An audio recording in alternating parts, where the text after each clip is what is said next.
दोस्तों, क्या आपके साथ भी कभी ऐसा हुआ है कि आपने बहुत ज्यादा पढ़ाई की, प्रीवियस और क्वेश्चन भी सॉल्व किए, एग्जाम में अच्छे नंबर लाने के लिए आपने कोई कसर ही नहीं छोड़ी, लेकिन फिर भी आपके कम मार्क्स आए। सेम यही प्रॉब्लम मैंने भी फेस की थी जब मैं 10th क्लास में पढ़ता था। मैं पढ़ता तो बहुत ज्यादा था, लेकिन एग्जाम में अच्छा परफॉर्म नहीं कर पाता था। मुझे सब कुछ याद था, मैंने तैयारी भी बहुत अच्छी तरह से की थी, लेकिन मुझे इस बात का कोई नॉलेज ही नहीं था कि अपने ज्ञान को, अपने नॉलेज को एग्जामिनर के सामने एक्सप्रेस कैसे करना है, कॉपी में कैसे लिखना है। एंड मुझे पता है कि ये प्रॉब्लम आप में से बहुत सारे स्टूडेंट को होती होगी। आप पढ़ते तो बहुत ज्यादा हो, लेकिन आप एग्जाम में उतने अच्छे खासे नंबर हासिल नहीं कर पाते जितनी आपने पढ़ाई की है, जिसका सबसे बड़ा रीजन है पुअर आंसर राइटिंग। जी हाँ दोस्तों, आपको यही नहीं पता है कि आप अपनी बात को, अपने आंसर को कॉपी पे कैसे लिखना है। और मैं आपके इसी प्रॉब्लम को सॉल्व करने के लिए इस वीडियो को बनाया हूँ। इस वीडियो में मैं आपके साथ वो तरीका शेयर करने वाला हूँ जिसकी वजह से मैं कम पढ़कर भी अच्छा नंबर स्कोर कर पाता था। तो अगर आप भी बोर्ड एग्जाम देने जा रहे हो तो यह वीडियो आपके लिए बहुत हेल्पफुल साबित होने वाला है। वीडियो देखने के बाद आप वह तरीका सीख चुके होंगे जिसके वजह से आपके एग्जाम में नंबरों की बारिश होने वाला है। अगर आपको वीडियो हेल्पफुल लगे तो वीडियो को लाइक जरूर करना। Tip number 7, right long answers in point. दोस्तों, अक्सर स्टूडेंट ये गलती करते हैं। सपोज कीजिए कि आपके एग्जाम में 5 नंबर का कोई क्वेश्चन आया और आप उसे पॉइंट्स में लिखने के बजाय पैराग्राफ में लिख रहे हैं, और वही कोई दूसरा स्टूडेंट है जो उसी आंसर को पॉइंट्स में लिख रहे हैं। तो कौन सा आंसर एग्जामिनर को जांचने में अच्छा होगा, किस आंसर को वो इजीली चेक कर पाएगा? सेकंड वाले बच्चे के आंसर को, राइट,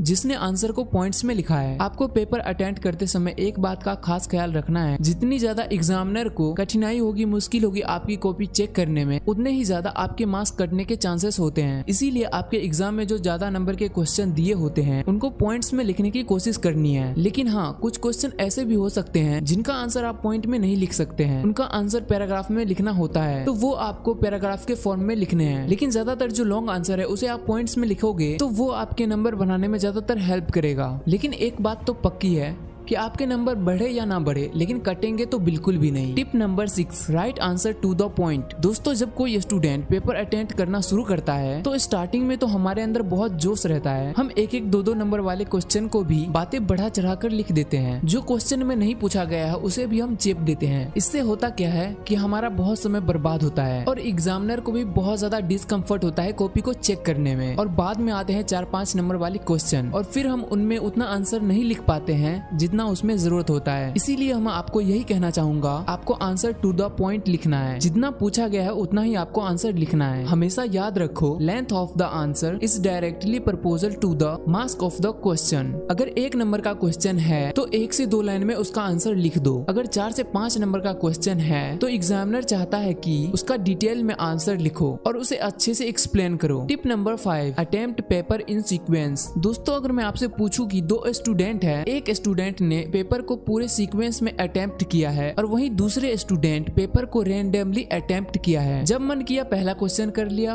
और जब मन किया 20वां क्वेश्चन कर लिया। आपको दोनों स्टूडेंट की कॉपी चेक करनी है। आपको किस स्टूडेंट की कॉपी चेक करने में आसानी होगी, दूसरे वाले स्टूडेंट की या फिर पहले वाले स्टूडेंट की? ऑब्वियसली आप उस स्टूडेंट की कॉपी चेक कर पाएंगे जिन्होंने पूरे पेपर को सीक्वेंस में अटेम्प्ट किया है। माना कि ऐसा कोई रूल नहीं है कि आपको पेपर सीक्वेंस में अटेम्प्ट करना ही है। बच्चे का जो क्वेश्चन अटेम्प्ट करने का मन करे वो कर सकता है, लेकिन साइकोलॉजी नाम का भी कोई चीज होती है ना। सपोज करो कि टीचर का मूड खराब है और आप बार बार कॉपी में सीक्वेंस तोड़ रहे हो, कभी पहला क्वेश्चन तो कभी 10वां क्वेश्चन अटेम्प्ट कर रहे हो, तो ऐसे में टीचर को बार बार पेज पलटने पड़ेंगे जिससे एग्जामिनर को डिस्कम्फर्ट होगा। इसीलिए ट्राई करना कि सीक्वेंस ना तोड़ो। लेकिन फिर भी सीक्वेंस मेंटेन नहीं हो रहा है तो आप 3-4 क्वेश्चन में ऐसा कर सकते हो, लेकिन आपको बार बार सीक्वेंस नहीं तोड़ना है। आपको जो क्वेश्चन नहीं आता है उसके लिए जगह छोड़ सकते हो। Tip number 4, underline important words. दोस्तों, आपको यह टिप एग्जाम में आपको अच्छा नंबर दिलाने में बहुत ज्यादा मदद करेगी। देखो, एग्जामिनर को बोर्ड की तरफ से जो आंसर शीट दी जाती है उसमें कुछ इंपॉर्टेंस कीवर्ड होते हैं जो एग्जामिनर आपके आंसर में ढूंढता है और फिर उसके अकॉर्डिंग नंबर देता है। इसीलिए आपके जो भी इंपॉर्टेंट वर्ड्स आते हैं आंसर लिखते समय उसे अंडरलाइन कर देना है कि एग्जामिनर की नजर सीधे उस पॉइंट्स पे पड़े और उसे आपका पूरा आंसर पढ़ना ही ना पड़े और वो आपके कॉपी जल्दी से जल्दी चेक कर सके। पूरा आंसर पढ़े तो हो सकता है आपका नंबर कट जाए। इसीलिए अगर आपको लगे कि यह आंसर का मेन वर्ड है तो उसे अंडरलाइन कर देना है, जिससे आपको नंबर बढ़ाने में बहुत ज्यादा हेल्प मिलेगी। Tip number 3, mention question number correctly. अक्सर स्टूडेंट पेपर अटेम्प्ट करते समय यह गलती कर ही देते हैं। वह जल्दबाजी में, हड़बड़ाहट में क्वेश्चन नंबर लिखना ही भूल जाते हैं या फिर गलती से गलत क्वेश्चन नंबर लिख देते हैं जिसकी गलती उनको भुगतना ही पड़ता है। इसीलिए question question number correctly mention भी करें। Tip number 2,